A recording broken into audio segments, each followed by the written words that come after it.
Hello, how you doing? I'm Joe from survivethewild.us. Today I'm going to show you my alcohol stove. It's made out of 3 bottoms of Coke cans. I learned this from Tin Man on minibowldesign.com, his website, minibowldesign.com. And I just took what I learned from that and I made a couple modifications. I do 3 pieces instead of 2. That way I don't have to put tape around it. I found that when I put tape around it, it always fell off no matter what. The alcohol would get under it and it would work itself off. So what I do is I build the top, I make the drill holes and everything, and then I put the bottom one on. I layer them in such a way so that the top one first goes over the bottom, and then the second one, the bottom goes over the top. The reason I do that, so the bottom lip is here. That way, if there is any excess alcohol spray coming, like if it's not sealed correctly, the alcohol always goes up, which means it still burns and it still heats, so you don't waste any alcohol.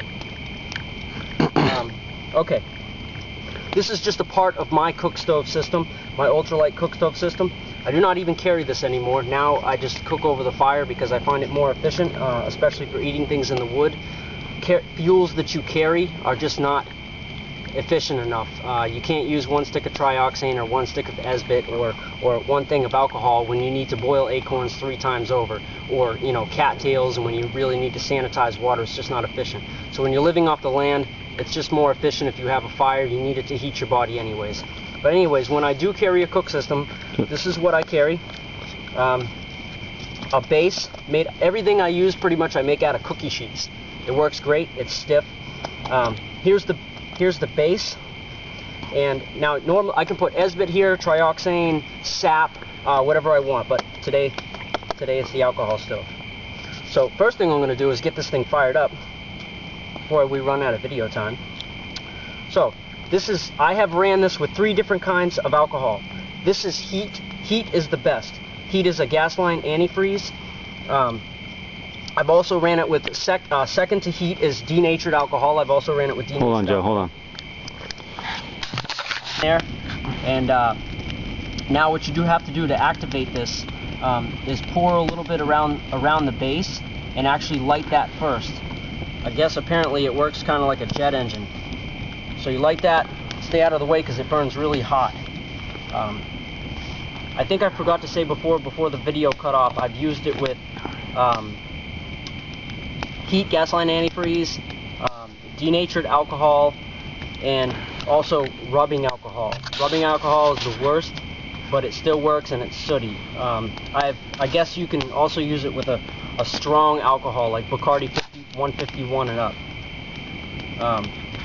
I'm just going to let this burn. It's going to come to a flower and it's going to start burning. It's going to start jetting.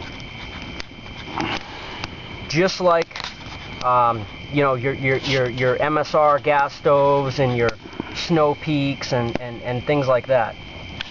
Once it starts jetting, I'll have Jake shut the lights off for a second and we can see that.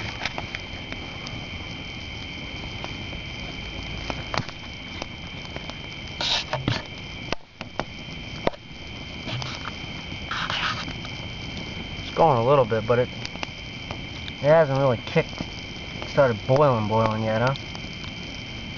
It's been a while since I used this. Like I said, I haven't used this all summer, and it's what is it? It's almost the end of September. Oh, you know what it is? It's burning good, as good as it's gonna get, because if you see it's boiling in the center around that nut. Oh no, I think it's settled down. Here, let me do this. Let me put this. This is my wind guard. There you go. It's burning okay. It's jetting now. Yeah, it's jetting. Can you just kind of cover the lights for a second? You guys see that? I think I got a little leak in the center around the that nut in the center, and then I would just put this right over like this.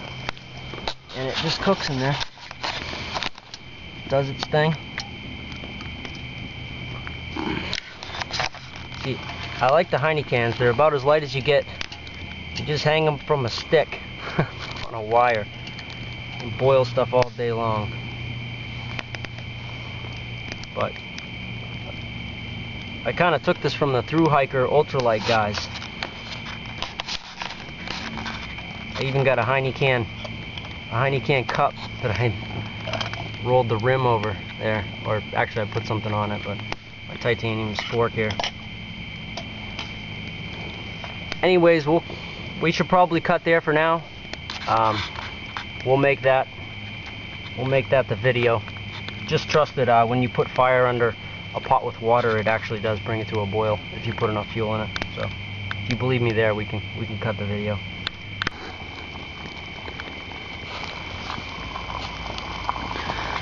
Alright, that is the alcohol stove, bringing the water to a full boil. It's been about 5 minutes or so. Side view here.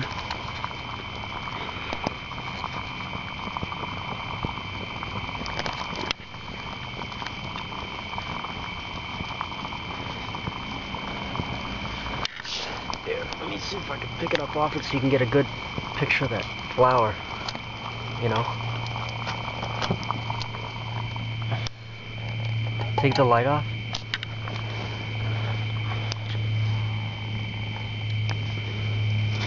Homemade alcohol stove.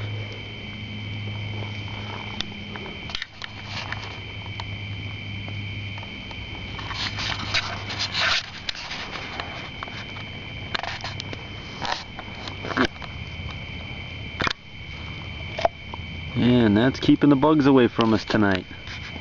We're in a dry stream bed on a big pile of sand, so we figure all the nutrients is going downstream when we're done. Yep.